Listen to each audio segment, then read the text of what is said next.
આકાશવાણી સમાચાર જયેશ પટેલ વાંચે છે. સૌપ્રથમ મુખ્ય સમાચાર. કેન્દ્ર સરકારે ગેરકાયદેસર મૂડીરોકાણ અને નોકરીને લગતા કૌભાંડમાં સંડોવાયેલી મનાતી 100થી વધુ વેબસાઇટ બ્લોક કરી છે.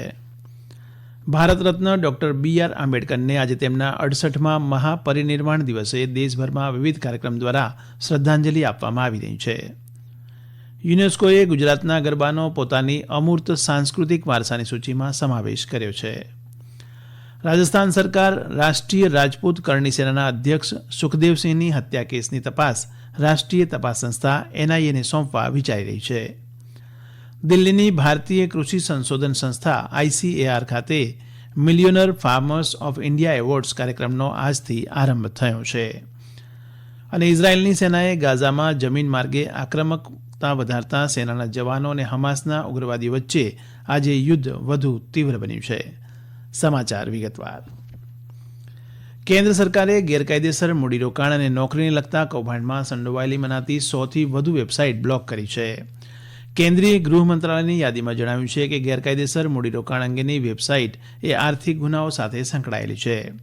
આ વેબસાઇટનું સંચાલન વિદેશમાંથી થાય છે તેમજ આના પ્રચાર પ્રસાર માટે ડિજિટલ જાહેર ખબર, ચેટ, સંદેશાઓનો ઉપયોગ થાય છે. રાષ્ટ્રીય સાયબર ગુના વિશ્લેષક એકમે ગયા સપ્તાહમાં કરેલા અભ્યાસ મુજબ કાર્ડ નેટવર્ક, ક્રિપ્ટોકરન્સી, વિદેશમાં ATMમાંથી રકમ ઉપાડવી અને આંતરરાષ્ટ્રીય ફિનટેક કંપનીઓનો ઉપયોગ કરીને આર્થિક ગુનાથી મેળવવામાં આવેલી રકમને ભારતની બહાર વિદેશમાં મોકલવામાં આવે છે. આર્થિક છેતરપિંડી કરનારના ફોન નંબર અને સોશિયલ મીડિયા હેન્ડલની માહિતી નાગરિકોને મળે તો તેની જાણકારી રાષ્ટ્રીય સાયબર ગુના રિપોર્ટિંગ પોર્ટલ ઉપર મૂકવાની સૂચના ગૃહ મંત્રાલયે નાગરિકોને આપી છે. ભારત રત્ન ડોક્ટર BR આંબેડકરને આજે તેમના 68મા મહાપરિનિર્વાણ દિવસે દેશભરમાં વિવિધ કાર્યક્રમો દ્વારા શ્રદ્ધાંજલિ આપવામાં આવી છે. આજે સવારે રાષ્ટ્રપતિ દ્રૌપદી મુર્મુ, ઉપરાષ્ટ્રપતિ જગદીપ ધનખડ, પ્રધાનમંત્રી નરેન્દ્ર મોદી, લોકસભાના અધ્યક્ષ ઓમ બિરલા, ભૂતપૂર્વ રાષ્ટ્રપતિ રામનાથ કોવિંદ, અનેક કેન્દ્રીય મંત્રીઓ અને સંસદ સભ્યોએ સંસદ ભવન સંકુલમાં ડોક્ટર આંબેડકરની પ્રતિમાને પુષ્પાંજલિ અર્પણ કરી હતી. પ્રધાનમંત્રી નરેન્દ્ર મોદીએ સોશિયલ મીડિયામાં બાબા સાહેબને અંજલિ આપતા જણાવ્યું છે કે બંધારણ તૈયાર કરવા ઉપરાંત તેઓએ પોતાનું જીવન શોષિતો અને વંચિતોના કલ્યાણ માટે સમર્પિત કર્યું છે. સામાજિક ન્યાય અને સશક્તિકરણ મંત્રાલયે જણાવ્યું હતું કે ડોક્ટર આંબેડકરે ભારતીય બંધારણનો મુસદ્દો ઘડવામાં મહત્વની ભૂમિકા ભજવી હતી અને હાંસિયામાં ધકેલાઈ ગયેલા સમુદાયો, ખાસ કરીને પછાત વર્ગોને અને મહિલાઓના કારણને આગળ વધાર્યા હતા. મંત્રાલયે કહ્યું કે સામાજિક ન્યાય, સમાનતા અને લોકશાહી પરના તેમના વિચારો પેઢીઓને પ્રેરણા આપતા રહેશે. એક અગત્યની જાહેરાત. ડોક્ટર બાબા સાહેબ આંબેડકરની આજે 68મી પુણ્યતિથિ નિમિત્તે આકાશવાણીના સમાચાર વિભાગના વડા અને નાયબ નિયામક ભરત દેવમણીએ શ્રી અમિત જ્યોતિકરની લીધેલી મુલાકાત આજે રાત્રે 9:15 વાગે આકાશવાણી અમદાવાદ વડોદરા કેન્દ્ર પરથી પ્રસારિત કરવામાં આવશે. શ્રી અમિત જ્યોતિકર કે જેઓ ડોક્ટર બાબા સાહેબ આંબેડકરના જીવન કવનના અભ્યાસુ છે અને તેમણે આ વિષય સંબંધિત ઘણું સાહિત્ય પ્રગટ કર્યું છે. આજની ચર્ચાનો વિષય છે ડોક્ટર બાબા સાહેબ આંબેડકરનું પત્રકારત્વમાં યોગદાન અને તેમના ગુજરાત સાથેના સંબંધો. અગત્યની જાહેરાત પૂરી થઈ. યુનેસ્કોએ ગુજરાતના ગરબાનો પોતાની અમૂર્ત સાંસ્કૃતિક વારસાની સૂચિમાં સમાવેશ કર્યો છે. યુનેસ્કોની બોત્સવાના ખાતે યોજાયેલી અમૂર્ત સાંસ્કૃતિક વારસા અંગેની આંતર સરકારી સમિતિની બેઠકમાં આ નિર્ણય લેવાયો છે. ઉલ્લેખનીય છે કે યુનેસ્કોની આ સૂચિમાં સ્થાન મેળવનાર ગુજરાતનો ગરબો ભારતનો 15મો સાંસ્કૃતિક વારસો છે. યુનેસ્કોની યાદીમાં જણાવ્યું છે કે ગરબો સામાજિક અને સ્ત્રી પુરુષ સર્વસમાવેશકતાને પ્રોત્સાહન આપનાર છે. પરંપરા અને ભક્તિના પરિબળ સાથે ગરબો સમાજના બધા જ વર્ગના લોકોને જોડનારું મોટું પરિબળ બન્યું છે.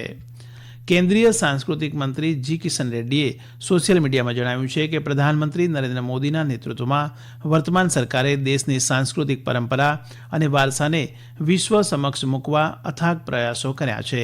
તેના પરિણામે ગરબાએ સાંસ્કૃતિક વારસાની સૂચિમાં સ્થાન મેળવ્યું છે. પ્રધાનમંત્રી નરેન્દ્ર મોદી ઉત્તરાખંડના દેહરાદૂનમાં શુક્રવારે યોજાનાર ઉત્તરાખંડ વૈશ્વિક રોકાણકાર પરિષદનું ઉદ્ઘાટન કરશે. 2 દિવસ ચાલનાર આ પરિષદની વિષયવસ્તુ છે શાંતિથી સમૃદ્ધિ. ઉત્તરાખંડને મૂડીરોકાણનું નવું કેન્દ્ર બનાવવાના ઉદ્દેશથી આ પરિષદનું આયોજન થઈ રહ્યું છે. આ પરિષદમાં દેશ વિદેશમાં રોકાણકારો અને પ્રતિનિધિઓ ભાગ લેશે. આ સમાચાર આપ આકાશવાણી પરથી સાંભળી રહ્યા છો. રાજસ્થાન સરકાર રાષ્ટ્રીય રાજપૂત કરણી સેનાના અધ્યક્ષ સુખદેવસિંહની હત્યા કેસની તપાસ રાષ્ટ્રીય તપાસ સંસ્થા એનઆઈએને સોંપવા વિચારી રહી છે.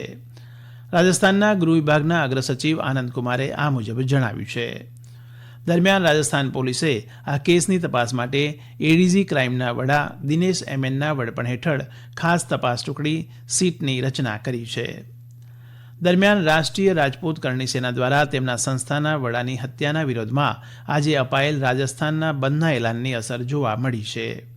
જયપુર, જોધપુર સહિત ઘણા જિલ્લાઓમાં બજારો, શાળા, કોલેજો બંધ રહ્યા હતા. દેખાવકારોએ ઘણી જગ્યાએ વાહન વ્યવહાર અટકાવવાના પ્રયાસો કર્યા હતા.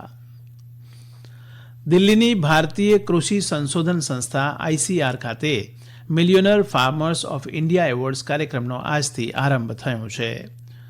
ગુજરાતના રાજ્યપાલ આચાર્ય દેવવ્રતે આજથી 8મી ડિસેમ્બર સુધી યોજાનાર આ કાર્યક્રમનું ઉદ્ઘાટન કરતા પ્રાકૃતિક ખેતી પદ્ધતિને અપનાવવા ખેડૂતોને અનુરોધ કર્યો હતો. તેમણે આ કાર્યક્રમમાં દેશભરમાંથી આવેલા ખેડૂતો અને કૃષિ નિષ્ણાતો સાથે પ્રાકૃતિક ખેતી અંગે વિગતવાર ચર્ચા કરી હતી. રાજ્યપાલે આબોહવા પરિવર્તનથી ખેડૂતો, પર્યાવરણ અને ખેતીને થતા નુકસાન વિશે વાત કરતા તેમણે કહ્યું કે કાર્બન ઉત્સર્જનના કારણે આબોહવામાં પરિવર્તનની સમસ્યામાં 60% વધારો થયો છે, જેમાં રાસાયણિક અને જૈવિક ખેતી બંનેનો ફાળો છે. જૈવિક ખેતીમાં વધુ માત્રામાં વપરાતા ગાયના છાણમાંથી મિથેન ગેસ અને રાસાયણિક ખેતીમાં વપરાતા યુરિયા, ડીએપી હવામાં કાર્બનની માત્રામાં ઘણો વધારો કરે છે. આ પ્રસંગે હરિયાણાના કુરુક્ષેત્ર સ્થિત ગુરુકુળ અને પ્રાકૃતિક ખેતીનું મહત્વ સમજાવતી એક ફિલ્મ દર્શાવવામાં આવી. Millionaire farmer of India award દેશભરમાંથી કેટલાક અગ્રણી ખેડૂતોને પસંદ કરીને અપાય છે. આ એવોર્ડ કાર્યક્રમમાં ઘણી કંપનીઓ દ્વારા કૃષિ સંબંધિત ઉત્પાદનોનું પ્રદર્શન પણ યોજાઈ રહ્યું છે. ઇઝરાયેલની સેનાએ ગાઝામાં જમીન માર્ગે આક્રમક વધારતા સેનાના જવાનો અને હમાસના ઉગ્રવાદીઓ વચ્ચે આજે યુદ્ધ વધુ તીવ્ર બન્યું છે. દક્ષિણ વિસ્તારમાં શરૂ થયેલી કાર્યવાહીના પરિણામે સંબંધિત વિસ્તારમાં ઘણા લોકો વિસ્થાપિત થવાનો ખતરો વધ્યો છે. રાષ્ટ્રસંઘ કહે છે કે ગાઝાની 80% વસ્તી એટલે કે 18 લાખથી વધુ લોકો આ યુદ્ધમાં અત્યાર સુધી વિસ્થાપિત થયા છે. દરમિયાન ઇઝરાયેલની સેનાના સૂત્રોના જણાવ્યા મુજબ દક્ષિણના ખાન યુનિસ શહેરમાં દિવસ દરમિયાન ભારે સંઘર્ષ બાદ ઇઝરાયેલી દળો મહત્વના સ્થળે પહોંચ્યા છે. શ્રીલંકામાં કુલ પ્રવાસીઓમાં ભારતે લગભગ 20% જેટલું યોગદાન નવેમ્બર મહિનામાં આપ્યું છે. નવેમ્બર મહિનામાં કુલ પ્રવાસીઓનો આંક 1.5 લાખને વટાવી ગયો છે. 11 મહિનામાં શ્રીલંકામાં પ્રવાસીઓની સંખ્યા 12 લાખથી વધુ છે. નવેમ્બર સુધીના સમયગાળા દરમિયાન અત્યાર સુધીમાં 2,58,000થી વધુ ભારતીયોએ શ્રીલંકાની મુલાકાત લીધી છે. શ્રીલંકાના અર્થતંત્રમાં ટોચના વિદેશી આવકના સ્ત્રોત તરીકે પ્રવાસન મુખ્ય સ્થાન ધરાવે છે. ભાવિ પ્રવાસનને ઉત્તેજન આપવા માટે શ્રીલંકાએ ગયા મહિને ભારત અને અન્ય 6 દેશોના નાગરિકો માટે વિઝા ફી માફ કરી દીધી હતી. બાંગ્લાદેશની એશિયાટિક સોસાયટીના ઉપક્રમે અને મૈત્રી દિવસની ઉજવણીના ભાગરૂપે ભારતે બાંગ્લાદેશને આપેલ ઓળખના 52 વર્ષ અંગે પરિસંવાદ ઢાકામાં યોજાઈ ગયો. બાંગ્લાદેશના ગૃહમંત્રી અઝદુમ ખાન આ પરિસંવાદના મુખ્ય અતિથિ હતા. બાંગ્લાદેશના ગૃહમંત્રીએ બાંગ્લાદેશને મુક્તિ અપાવવામાં ભારતે ભજવેલી ભૂમિકા બદલ ભારતની પ્રશંસા કરી હતી.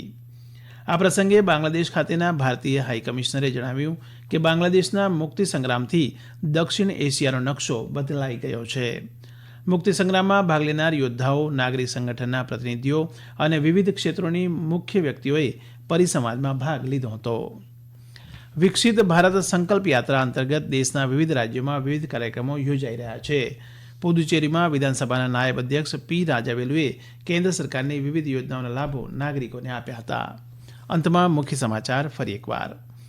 કેન્દ્ર સરકારે ગેરકાયદેસર મૂડીરોકાણ અને નોકરીને લગતા કૌભાંડમાં સંડોવાયેલી મનાતી 100થી વધુ વેબસાઇટ બ્લોક કરી છે.